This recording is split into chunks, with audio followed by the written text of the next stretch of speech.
number one question.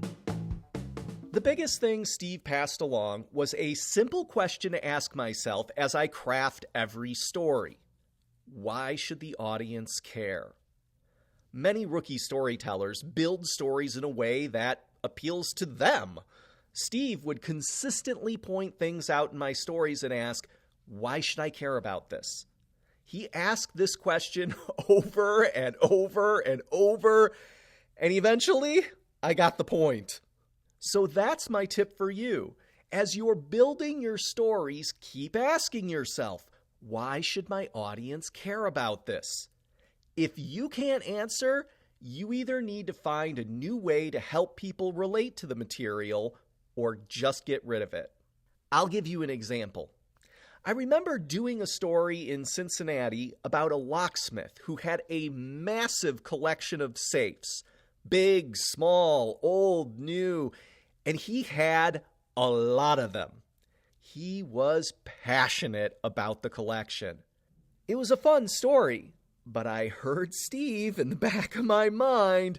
Why should the audience care? How is this story relevant to their lives? I loved the locksmith's passion for the collection, but I couldn't answer either of those questions, so I kept digging until I hit the jackpot. I don't remember if it's something I asked about or if the locksmith just offered it in response to something else, but at some point he mentioned that his wife wasn't a fan of the collection. As a matter of fact, she couldn't stand it. It makes sense. The safes were all over the house. Besides the questionable aesthetic appeal, they collected a ton of dust. That's when it hit me.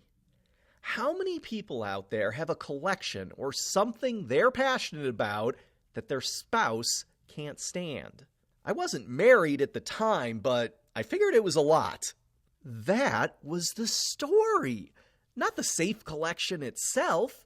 That became simply a vehicle for telling a story with a more universal appeal. Side note, I have since married, and my wife rolls her eyes at every new Star Wars shirt I bring home. Now, I know this was a human interest story from the world of journalism, but you should absolutely be applying this same lesson to your corporate videos. It's not good enough to tell people you have a proprietary production method. Your audience most likely doesn't care. But if you can work that production method into a story that your viewers are interested in, now you're on the right track.